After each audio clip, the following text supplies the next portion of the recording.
Hey everyone, this is Kevin back with Daily Fantasy Winners. It is week 7 here of this NFL season, and just for this episode, I'm going to give out one of my favorite plays at each position. This will be for GPPs. A couple of them will actually be good in cash formats, and I'll point those out as we go through. But all these will be for GPPs, though. Again, one in each position: quarterback, running back, receiver, tight end, and we'll do defense as well. And so, with that, let's just get right on into it. So we'll start at quarterback. I really like Brett Hundley this week. I know I'm not going to be the only person that says that. He's obviously extremely cheap. But the one thing I would start off by pointing this out is you take a look at the line in this game, and it's actually now down to New Orleans by 4.5. But what I found interesting is I found out what this line would have been had Aaron Rodgers had been playing. And there are a couple sports books out there that will put out lines farther out in advance than a week basically. And so the line for this game had Aaron Rodgers been playing would have been Packers by 6.5.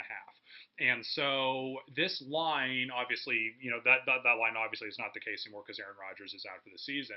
And so the line opened New Orleans by 4.5 last Sunday or Monday or whatever it was, and it got bet up to about 6, which was insane, I thought. And then now it's back down to 4.5, which makes a little more sense. But I actually think it should even move more, even move more toward the Green Bay side. And the reason for that is usually the biggest thing is that the most a quarterback or just any player, but obviously we're mainly talking about quarterbacks here, the most a player is going to be worth from a from a Vegas perspective in terms of the spread, the most it's going to be worth is 7 points. Some people might go a little bit higher than that for the top people, 8 or 9, but usually the max is 7. And so to me, when I saw this line, or when I saw Rodgers was injured, without even knowing the line was supposed to be Packers by 6.5 if Rodgers was healthy, my thought was that Green Bay was going to be favored by was 6. So that was my thought, and so it was supposed to be 6.5. That's pretty close. I thought this line was going to open as a pick'em, or maybe New Orleans as a very short favorite. I was shocked it was 4.5 when it opened, and I don't know why it went to 6 immediately, but it's back down to 4.5, and I still think it should be lower than that. I do know there are some people on the sharp side that are betting Green Bay this weekend, or already have. They grabbed the +6, just maxed out on the number as you'd expect. But I personally like Green Bay this week. I know Max, we talked earlier today. I know he really likes Green Bay this week as well, just in general. And so definitely like Brett Hundley this week, obviously because he's super cheap, as we said. 6,500 on DraftKings, or excuse me, 6,500 on FanDuel, 5,100 on DraftKings, so near the bottom of the starting quarterbacks. And then also, obviously, the New Orleans Saints defense just sucks all around. Particularly sucks through the via the pass, but it stinks. And then also, historically, when Green Bay has not had Aaron Rodgers, they've actually done pretty well at home.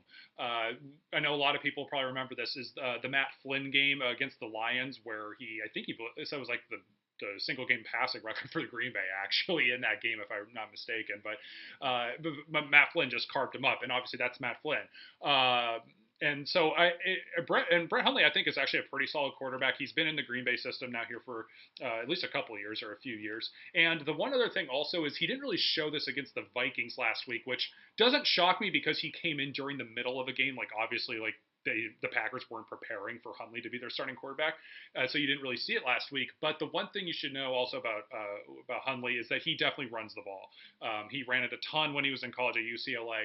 That doesn't mean he'll run it a ton this week necessarily, but I do think he's going to get at minimum 5 rushing attempts, maybe a few more than that. That'd be nice. But so that's a nice threat to have there, especially in the red zone especially when he's that cheap going up against a really bad defense. So a lot of things going for him. I think Brett Hundley's obviously, I think he's great in GPPs, but I actually think he's great in cash formats as well. I think there's very little danger in using him. I will be shocked if he puts up a dud. And even at that cheap a price, I mean, it's really not that big of a risk in my opinion. I'd be stunned if he turned in a dud. So in any case, that's what I like at quarterback.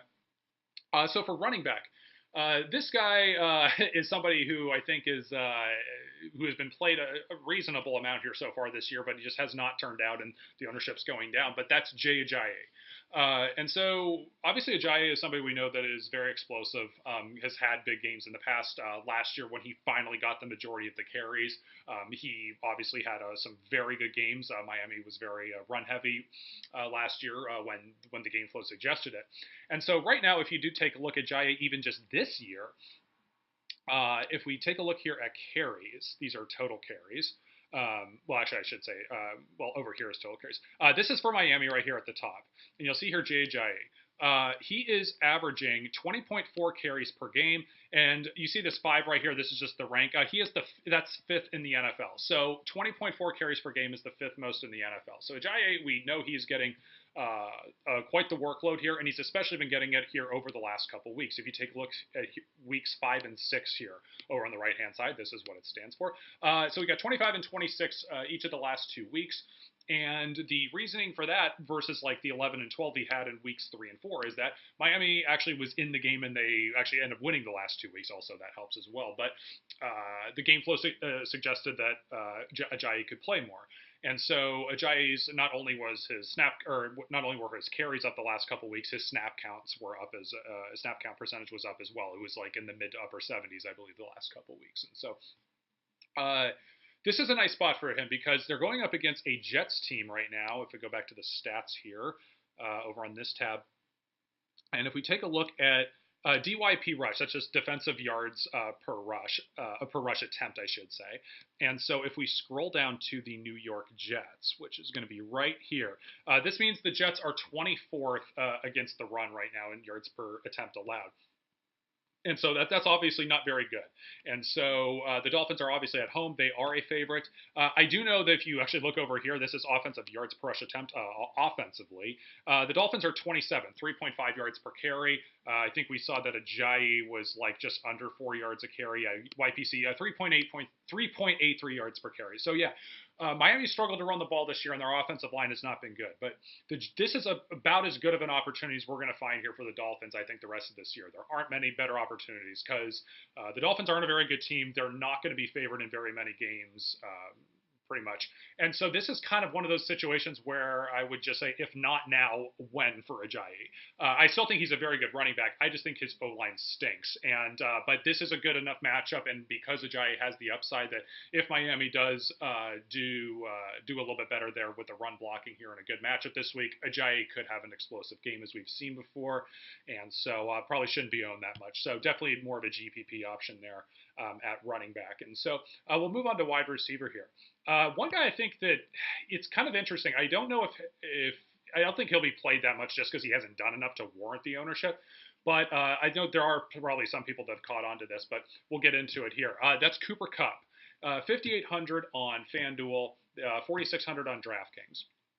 And so if we take a look at Cooper Kupp, actually we're going to take a look at the matchup here first, and that's it for Arizona. So this is defensive yards per pass attempt. Arizona 23rd in the NFL. They're allowing just under 7 yards per pass attempt, and so that's not very good. And what's really interesting about it, if you look a little bit further into this, is that Patrick Peterson has shut down number 1 wide receivers here. So far this year, pretty much every single week.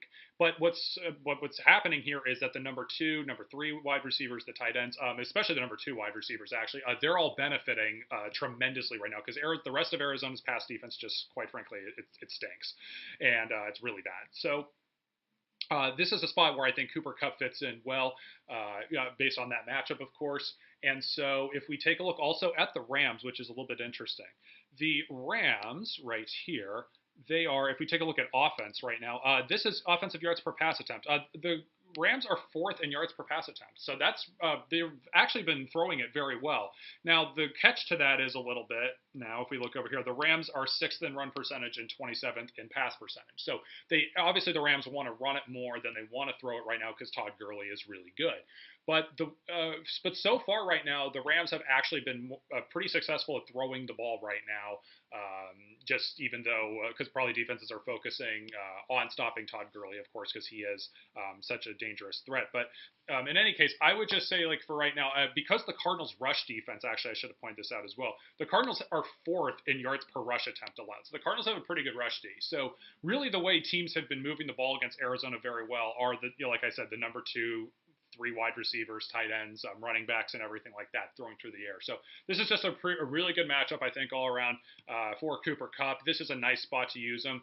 The last thing I do like as far as the Rams go, and specifically Kupp, if you take a look at here, this is red zone opportunities. Cooper Kupp with 8 red zone opportunities right now. That's tied with Tavon Austin for second best. Obviously, Todd Gurley's going to have the most because he's been crazy good in the red zone so far this year. But take a look at targets, though. The 8 targets for Cooper Kupp, that leads actually of all wide receivers. And I know Kupp had that one drop in the end zone there. I think it was the Seattle game, if I'm not mistaken, that he had that drop, or it was a tough catch, but it was still, I don't know if that actually ended up getting ruled a drop. But in any case, that's extremely rare for Cooper Kupp. I think he's a very talented wide receiver. Got picked in the draft way too late. And so, anyways, I like the spot for him. Last thing I'll just throw in as well, Arizona is allowing the 4th most fantasy points to quarterbacks and wide receivers this year. So just another reason to like Kupp this week. We'll move on to... Whoa, sorry about that. In any case, we'll move on to tight end here. I really like George Kittle this week. 4,800 on FanDuel, 3,600 on DraftKings. George Kittle's snap count percentage is now at 90%. He was banged up a couple weeks. That Thursday night game against the Rams, and I think there was another week he's been playing kind of banged up, and so it was a little bit lower in those couple weeks, but that's pretty much the only reason why. So Kittle's playing nearly every snap right now, which is obviously a very good thing. And so if we take a look at the targets here for San Francisco, the last couple weeks here for George Kittle, only averaging 5.2 targets per game. However, because the snap count is up and San Francisco's been throwing it a little bit more as of late, George Kittle, 17 combined targets over the last 2 weeks, 9 and 8 for weeks 5 and 6. But the one thing I really like about Kittle now here, and this is really moving forward here for at least the foreseeable future, is now that C.J. Beathard is the quarterback for the 49ers. And if you don't know much about Beathard, or for Kittle for that matter, they both played at Iowa together, and they're both rookies, were both taken in the draft this year. And so they have tremendous chemistry. And for those of you that don't know this, I'm an Iowa Hawkeyes fan, so I watch every single one of their games. So this is one thing I would just say, like, there are times where I would say, like, yeah, quarterback and receiver, yeah, if they have experience with them, the chemistry is going to be good. But for these two, I actually think it's in particular, they've had really good chemistry. And one good example out of this, I would just say, is I think it was San Francisco's first trip to the red zone with Beathard in the game. Beathard targeted Kittle 3 straight plays in a row. And so that was obviously a little bit evident that Beathard, knows kind of where Kittle's at and what they're going to do and everything like that. There was actually one play where Beathard was under duress pretty much right after the snap, and he chucked it up to the back, left corner of the end zone, and it was just to a spot, knowing where Kittle was going to be, and he just missed it, and he was in good coverage anyways, and Beathard was more just trying to get rid of it. But they actually ran a similar, wide receiver drag play where they drag the wide receiver out on one side, the tight end drags over to the other, and everything like that, and goes basically, the tight end's the only spot in the area where they're just in man-to-man defense. And so in any case, he threw to a spot and they almost had it. And so it's just one of those things where you normally wouldn't maybe necessarily see with a rookie quarterback, getting into a game situation. And so in any case, this is more for George Kittle, though. So obviously the snap counts are up. He's a little bit more healthy now. He's got the connection with Beathard. So I like Kittle a lot here going forward. And obviously going up against Dallas right now, who doesn't have a very good defense, I think that's a nice spot here for Kittle. And so, last thing is defense. So this one's going to sound funny. This is definitely a GPP play, no doubt about it. So bear with me here. There are definitely defenses that should have higher projections than this. I think the Bears defense is actually a little bit sneaky good under the radar this week. And so we take a look at Chicago here. They are 8th in the NFL in defensive yards per play, and they're particularly good against the pass. They're 8th against the pass. They are 16th against the run. So they're a little bit worse against the run, and they're going up against the Carolina Panthers, who, by the way, cannot run the football for basically anything. They are 30th in yards per carry, only averaging 3.4 on the ground, or they're tied with Buffalo, I guess, 29th 30th, whatever, but still not very good. Carolina's offensive line stinks. It really stinks. I mean, if you watch Carolina games this year, you know that the running backs are getting hit in the backfield nearly every time, it seems like. And I strongly disagree that the Panthers are not putting McCaffrey in the backfield more. It just makes no sense to me when their offensive line is bad that they're not using McCaffrey back there more. But he's being used a lot in the pass game, and his snap count is very high. And so he's just playing a lot more as a wideout, which is fine. That's still good for him. But it just seems a little crazy they're not using him more in the backfield in a few different ways right now. But in any case, that doesn't matter. So in this matchup, the Panthers actually are without Kelvin Benjamin potentially, which would also really help this situation out. But the Bears are at home, and it's a very low total points line. The Panthers are a 3-point favorite, but the over-under is like 41, I think, if I'm not mistaken, or it's around there. So pretty low scoring game. It's supposed to be. The Bears are at home, like I said. And so just an overall here. Oh, it's a solid sacks matchup. It's actually a sneaky decent sacks matchup. It's not amazingly good, but the Bears have actually forced a good amount of pressure this year, and the Panthers have taken more sacks than average, essentially. And so it's a decent sacks matchup, not a great one, but that's just a nice little bonus. And so again, this is very much GPP. But the Bears right now have just been better probably than advertised right now. I know they're kind of an easy team to make fun of a little bit just because, whether their offense is turning it over and things like that, and they're just, kind of a little bit of a laughing stock, I guess it seems like, at least in the Twitter world. But the metrics actually like Chicago more. Than what they've been doing in terms of win-loss. And so yards per point, they're 31st and they're 30th in turnover differential, which are usually kind of regression metrics a little bit sometimes. And so they're kind of getting unlucky a little bit. And so in any case, bottom line, Bears defense is a nice little spot. 4,300 on FanDuel, 2,200 on DraftKings. So obviously extremely cheap. Maybe if you want to do like a GPP lineup where you actually use Brett Hundley in the Bears defense, which seems kind of, crazy, but you could do that and then load up with Le'Veon and Zeke if you want to, as far as the running backs go, something like that. If you want to load up there a running back, which is perfectly fine, and some good wide receivers like Antonio Brown as usual. So in any case, that's it for this video. Thanks for watching as usual. Max and I will both be back here for next week's episode. I was getting over a flu bug, and I think he was traveling up for a wedding. I believe he missed a week in there, and so we're a little bit off schedule there for a little bit, but we should be back on track with both of us here next week. And so remember to like and subscribe to the to the YouTube channels, and then I'm at Twitter at Nick Yuskevich. DailyFantasyWinners is on Twitter at DFantasyWinners. All right, good luck, everyone.